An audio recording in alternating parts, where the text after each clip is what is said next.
Another day, another pile of bullshit to sort through on Roblox. Basically, if y'all haven't heard, today at the time of recording this video, it's June 14th, and well, on June 12th, Jandel, the guy who made the original Grow a Garden game that went like super viral in 2025, well, he had a bright idea on June 12th, and that bright idea was to make Grow a Garden 2, a sequel to the original game. Now, a few days before Grow a Garden 2 came out, I actually made a video on the teasers and trailers that Jandel was posting about Grow a Garden 2. And my main question in those videos was, why did he do this?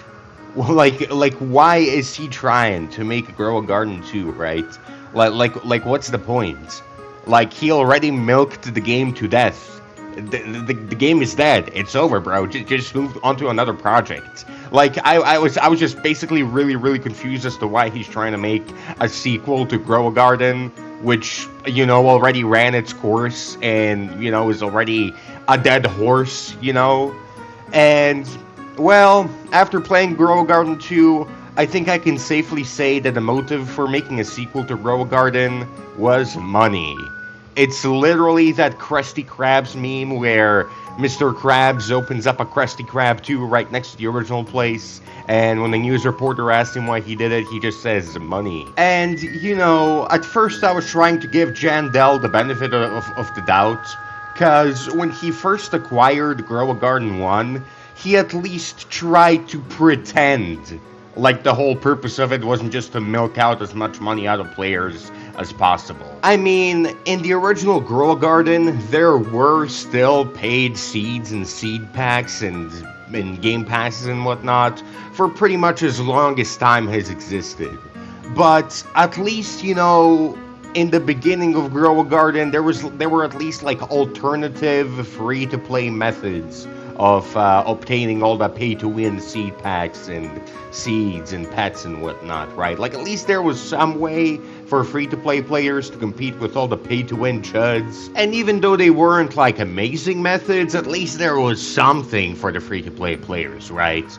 And I thought that, you know, if Jandel does that again in Grow a Garden 2 and makes it so that all the pay-to-win items are at least somewhat attainable by free-to-play players, then I was like, you know what, maybe Grow a Garden 2 will succeed, maybe it'll be a genuinely fun game to play, and shit, I might even make a couple videos on it, you know? But, yeah, that's not exactly what happened, was it? Yeah, it was not what happened at all, because as soon as the game released, like the second it released, it's already had a pay-to-win seed pack in it.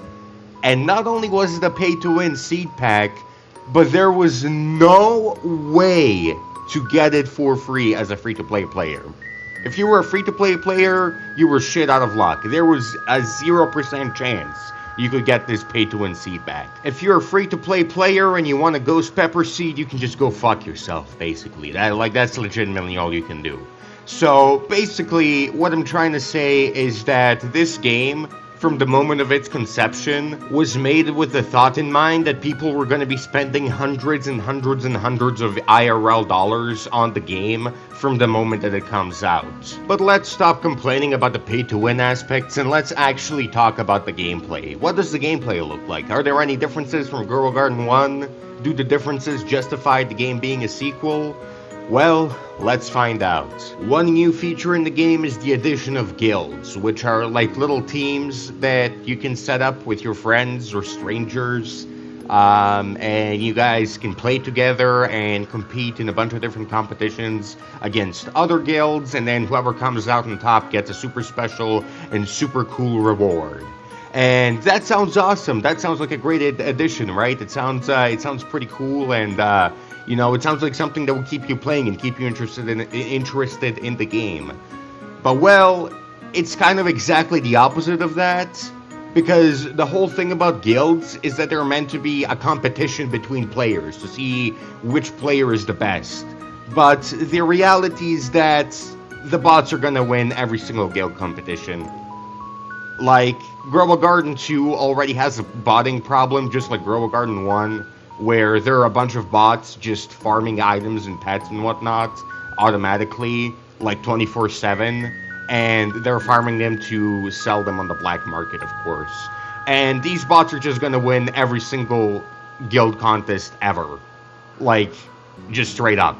Like, there's no chance you're competing with them. They're just gonna swoop in and win every single guild contest reward, and no real player is ever gonna get anything out of guilds. Unless Jandel somehow makes a fucking state-of-the-art anti-cheat. Outside of guilds, so far, there's only one singular other main difference between Grow a Garden 1 and Grow a Garden 2.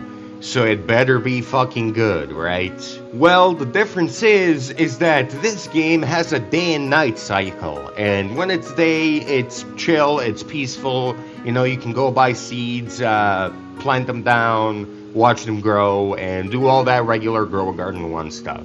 But when night arrives, you can go and steal crops from other people's plots. Now, this was technically kinda sorta a feature that was already in Grow a Garden 1, because in Grow a Garden 1, you could still steal people's fruits and crops by going to their garden and spending like a very small amount of Robux in order to like steal someone's fruit and sell it.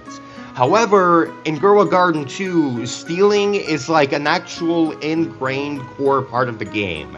And it's free. Like, you can actually steal people's stuff for free. And you're encouraged to steal people's stuff. And the way that you steal is kind of like in Steal a Brain Rot, where you go up to their garden at night and you like steal a couple of fruits.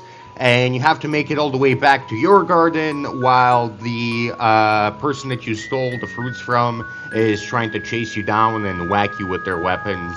And if they manage to whack you, then yeah, you lose your crops. And not gonna lie, stealing is actually a really interesting feature. I mean, it changes the core aspects of Grow a Garden 1, and it actually adds something new to the game.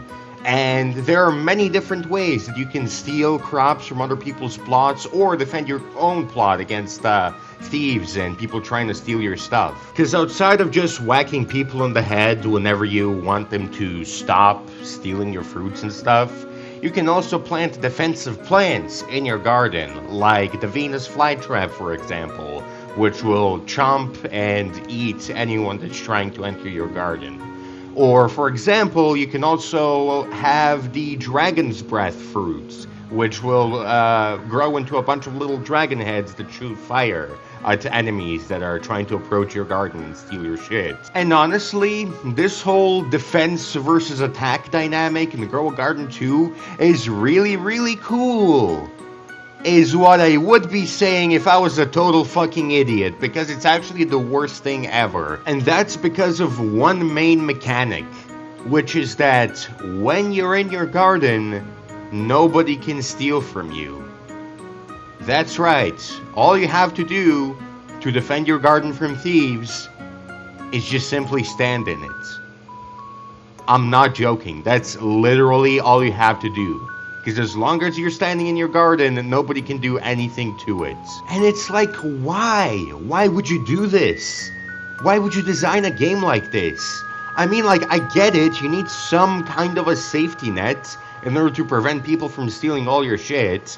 Like how in Steal a Brain Rot, for example, you have the safety net of your little laser wall, your little laser door, where when you activate your laser door, it will stay active for 60 seconds, and nobody will be able to exit or enter your base. With the catch, of course, being that every 60 seconds, the laser door in front of your base will deactivate, and then you have to activate it again to prevent people from stealing your stuff. And listen, I'm not the type of person to praise Steal a Brain Rot, trust me, I'm absolutely not. I hate Steal a Brain Rot just as much as the next guy, but at least it gets this right. Like, at least it gets one of its features right. In Grow a Garden, though, you already have a safety net. Like in Grow a Garden 2, you already do have a safety net. Because like I mentioned before, You can't steal other people's stuff during the day. You can only steal it at night. So, like, if you're scared of leaving your base because you think someone is going to steal your stuff, and you're scared of leaving to buy a pet or buy a new seed or do whatever it is that you want to do, you can just simply wait until the sun rises and then nobody can steal anything from you. So then why would the developers go out of their way to discourage stealing as much as possible by giving you this OP feature where as long as you're standing in your garden, nobody can do shit to you? It's just baffling. Like, why the fuck would they do this? Like, Grow a Garden's only saving grace, its only new feature from Grow a Garden 1 is the ability to steal other people's shit. And the game just discourages you as much as fucking possible from using the one new feature that sets the game apart from Grow a Garden 1. But yeah, guys, I think I'm done here. I think I'm just gonna end this video off here. Basically, the long story short of it is that Grow a Garden 2 fucking sucks, and it's not worth playing, and don't spend any of your money on it like I did. I mean, I didn't spend like a ton of money on it, but in this video you might have noticed that I bought like 2 really cheap game passes. But honestly, I would discourage you from doing even that, because this game truly does not deserve a single cent from you. It just sucks. It is unoriginal, horrible garbage that just meant to extract as much money as it can from you, and that's really its only purpose. But with that being said, fellas, see you later, and goodbye.